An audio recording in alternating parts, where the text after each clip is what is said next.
7h, 9h. Europe 1 matin. 7h11 sur Europe 1. Dimitri Pavlenko, vous recevez ce matin Karine et Laurence Jambu. Bonjour Karine, bonjour Laurence.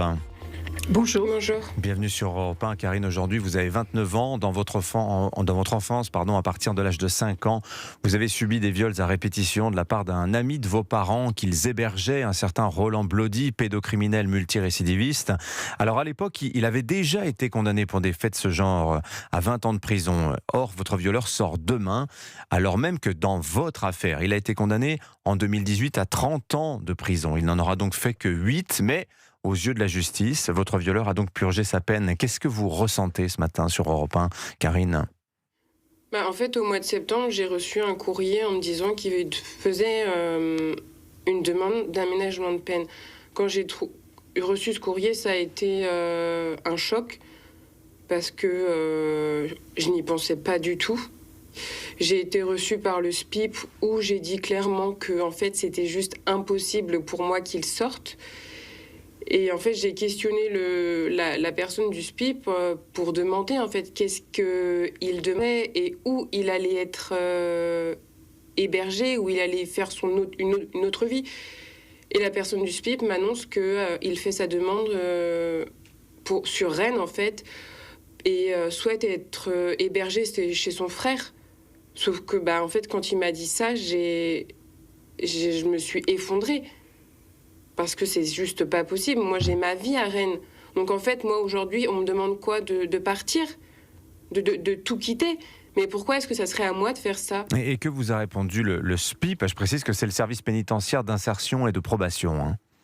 Lui pensait pas que j'habitais à Rennes. Puisque tous les papiers concernant les procédures sont domiciliés chez Laurence. Et il s'était pas renseigné ? Non. Et s'était pas renseigné pour savoir s'il n'y avait pas un risque que vous vous retrouviez à côté de lui, à côté de votre agresseur? Non. Et dans mes courriers, en fait, j'ai dit que c'était pas possible qu'il vienne habiter à Rennes. J'ai demandé à ce qu'on l'interdise. Mais finalement, peut-être que la parole des criminels vaut plus qu'une victime. Clairement, on se moque de moi parce que... Cette personne a été condamnée à 30 ans de réclusion criminelle. Aujourd'hui, il n'en fait que 8. Donc lui sort de prison et moi j'entre en prison.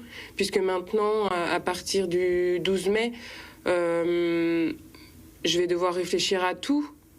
Sauf que c'est pas une vie en fait. Alors je vais maintenant passer la parole à Laurence. Vous êtes, Laurence, la tante de Karine. Vous avez très tôt alerté les services sociaux pour votre nièce quand elle était petite. Vous racontez d'ailleurs votre histoire dans un livre qui a été adapté en téléfilm il y a 2 ans. Les 2 portent le même nom, Signalement au pluriel, parce qu'il y en a eu des alertes, Laurence. Karine est née le 7 juillet 1997. J'ai fait le premier signalement, elle avait 1 mois. Mais mon signalement avait été précédé de celui de la maternité qui trouvait qu'il y avait un gros souci avec la relation mère-fille et ma belle-sœur ayant commis un infanticide gravissime quelques années auparavant et d'ailleurs avait purgé une peine minime puisqu'elle était condamnée à 8 ans, elle en a fait que 3 pour avoir tué une petite fille de 174 coups de couteau. Et donc quand Karine est née, moi je me suis tout de suite inquiétée parce que ma belle-sœur n'était pas en capacité de s'occuper de Karine, en fait. Donc j'ai multiplié les signalements. Et Karine, pendant ce temps-là, subissait maltraitance après maltraitance, violence après violence, violence sexuelle à partir de 2002, quand Blody est rentré dans la vie de mon beau-frère et de ma belle-sœur.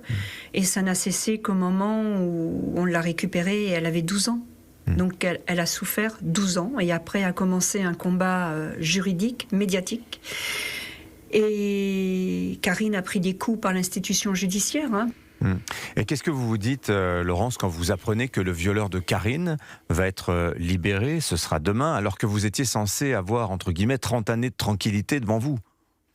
Alors non, je ne pensais pas qu'on avait 30 ans, parce que la confusion des peines, les avocats nous en avaient parlé, mais les avocats nous avaient dit, vu le profil, alors excusez-moi de dire ça, mais c'est comme ça qu'ils ont parlé, vu le pédigré de l'individu, il faudra qu'il fasse sûrement plusieurs demandes de sortie avant de pouvoir sortir. Ben non. Lui, Blody, prédateur, une 20aine de victimes, il fait une demande, il sort. Et il sort où ? À proximité de notre fille. Donc ça veut dire qu'on met un prédateur dont on ne sait pas trop s'il est encore dangereux ou pas, on n'est pas sûr. On le met dans un quartier rempli de petits-enfants.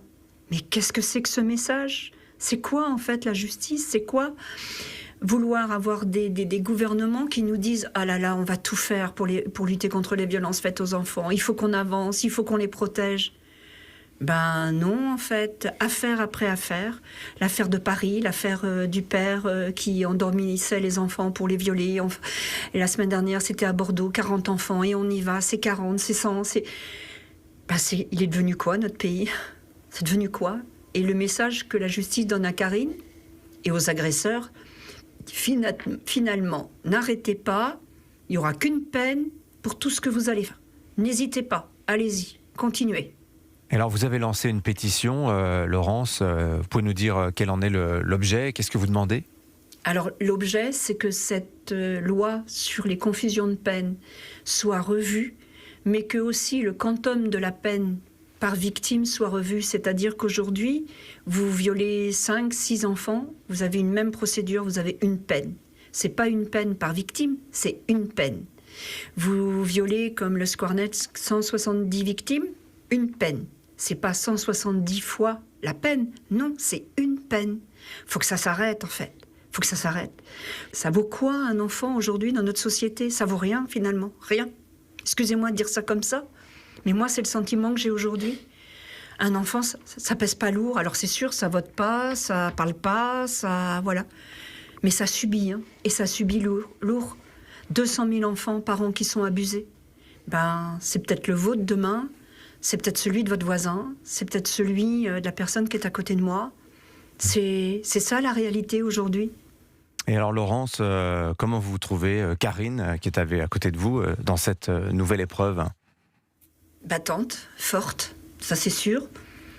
Et puis, je sais qu'elle se bat plus forcément pour elle se bat aussi pour toutes les autres victimes, en fait. C'est ça aujourd'hui, notre présence dans les médias, c'est qu'on n'est pas tout seul. Le cas de Karine, il n'est pas isolé. Il y a plein de victimes. C'est des milliers de victimes qui vont subir la confusion des peines et qui la subissent depuis des années, en fait. Et on a accepté d'être très médiatisé et c'est un choix, hein, parce qu'il faut que quelqu'un se lève. Et quand on voit comment la pétition avance, ben merci à tous les gens qui signent cette pétition, en fait. Parce que c'est des gens qui se lèvent avec nous. Stop. Voilà, faut dire stop. C'est fini, on arrête. Il faut que ça change. Et c'est maintenant que ça doit changer. Merci Laurence, merci à vous Karine pour vos témoignages ce matin sur l'antenne d'Europe 1. Bonne journée à vous. Merci à vous. Merci.